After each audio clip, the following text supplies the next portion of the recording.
Today, I want to talk about preparedness. Preparedness comes in many different forms, being preparing for disaster, winter and various seasons, preparing for exams, preparing for work, vacation trips, etc. Preparedness should be a mindset that you do every day, and in some senses, I'm sure it is. You know, say you're preparing to go to work. You know in your mind, gotta get up, gotta take a shower, gotta get dressed, gotta get lunch, gotta go. That kind of thing. It is September, which is allegedly National Preparedness Month. So I want to discuss what I am preparing for and how I'm doing it on a budget. So the first thing is the garden. The garden, as you know, is a huge source of sustainability for me. So in order to prepare for the winter and prepare to keep the garden soil mulched and stuff like that, I found mulch bales on Facebook Marketplace. So they were pretty cheap, so I went and got some of those. I am planning my winter and my 2026 garden beds. I'm starting fall and winter crops. I bought some stuff on clearance that I saw at Walmart, which were soil, seeds, and gloves. And of course, I'm continuing to harvest. With the harvest, I've been harvesting crops and storing them, drying herbs. I have a video out how I cut up and freeze tomatoes if I don't have enough tomatoes to do things with. So what I do for harvesting is a lot of times I will harvest the tomatoes before they turn fully ripe. So they will be blushing, and then I will harvest them and bring them in and put them in a box and cover them with a towel so they will continue to ripen in the house. That allows me to get the fruit before some kind of critter comes along and eats it. So preparing for winter storms. Winter storms here are inevitable. I live in the Adirondacks. It's going to happen. It might not be until February and March, but it's going to happen. So, to prepare for that, I've finally finished removing my old chimney, and I've got all the holes that were in the roof sealed up.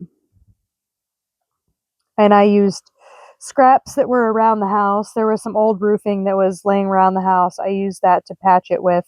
So I didn't have to buy any materials there. And when I fixed the PVC vent pipe, I ran it out the end of the house. And I bought very minimal stuff for that. I had to buy glue and a couple couplings and maybe an elbow or two, and that was it. I had enough stuff laying around the house that had just been here to fix that, and that's all taken care of. I stock up on non-ethanol gas.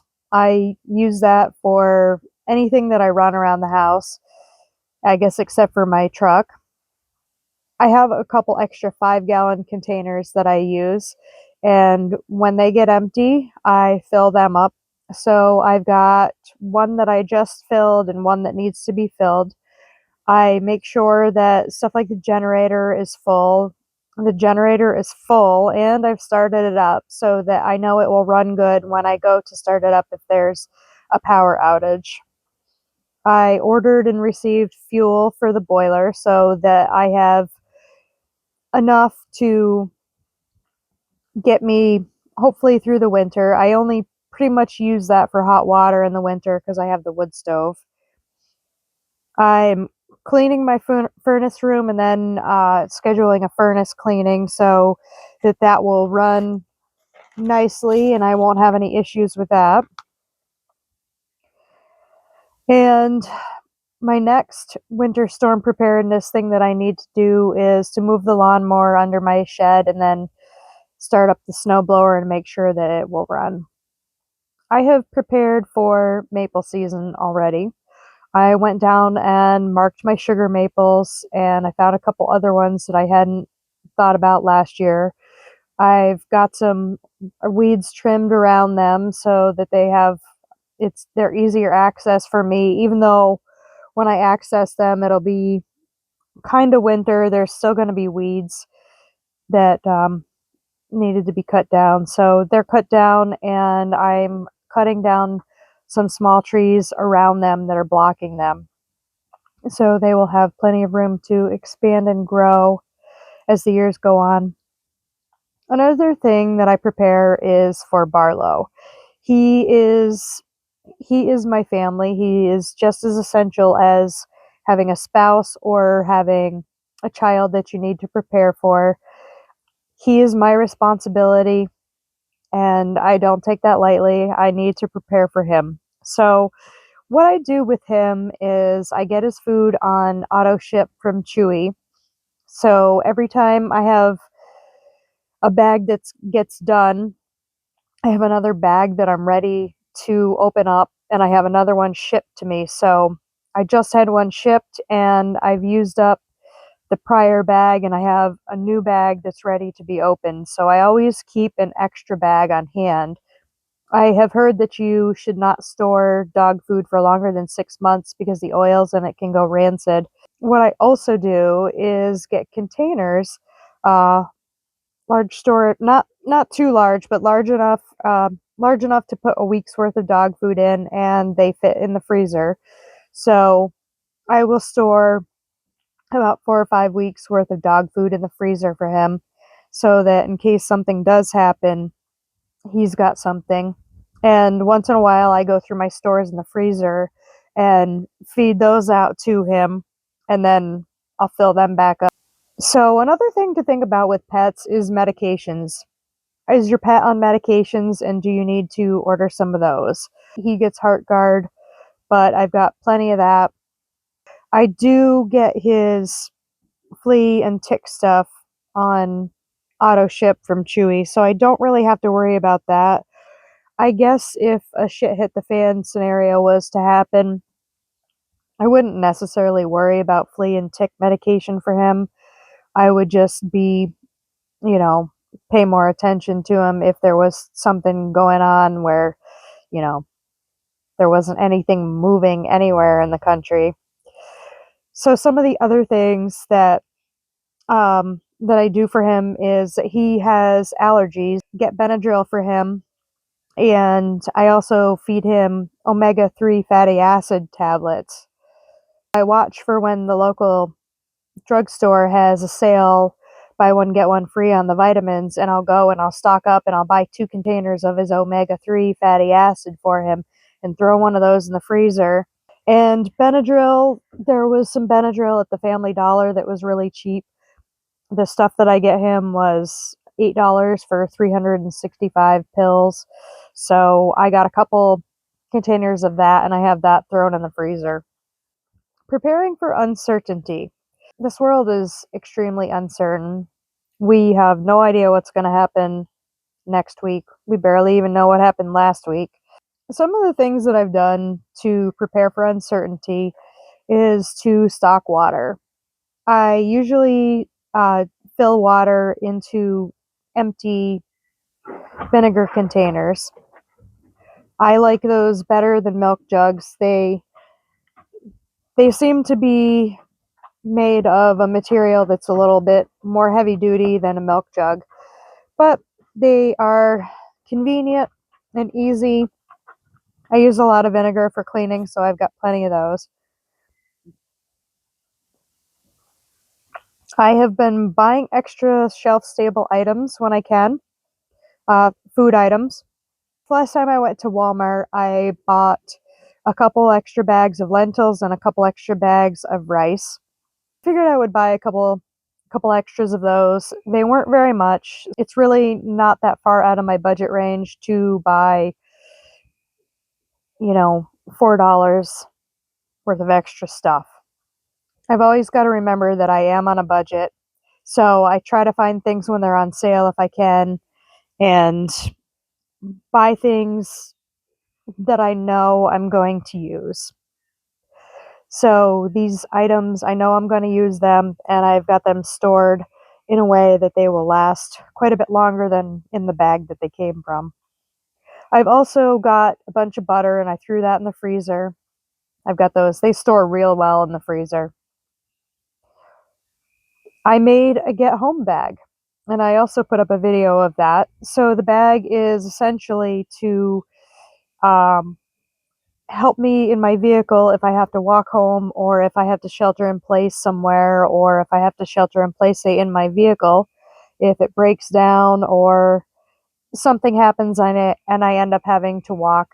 Some of the main things that I have in the bag is a little bit of food in case I need it. I've got some water. I've got items to make a shelter, a blanket, and some shoes. Another thing that I've gotten recently is a camp shower. I saw somebody at an event that I went to that had a USB charged camp shower. It's a small unit, and it has a hose and some attachments for spraying and whatnot. So basically what you do is you put it in a 5-gallon bucket of hot water, and you turn it on and you can use it as a shower. So that's something that I have always been thinking about, because I like to go over what if scenarios. What if the power's out for, 2 weeks? What if this? What if that? One of the things is, what if I don't have any fuel to get hot water? How am I going to take a shower? Um, that's something that I've dealt with more times than I like to admit to. I was gifted a USB battery charging fan. It's a small fan. It's made for going on cruises and things like that. I guess it's got a very heavy duty magnet on the bottom of it. So I guess, I don't know, I've never been on a cruise. I guess ships are all made of metal, I assume. So I have this nice USB operating fan that it's got some lights on it. It's got a timer, so the fan will go off after a certain amount of hours if you want it to. That is going to be a game changer when I go camping when it's hot, because I can just hook it up in the top of my tent and have it blow cool air down on me. So that was awesome. That was gifted to me. One of the things that is good to do if you're trying to prepare for something is to go through power outage drills. What do you do if the power goes out?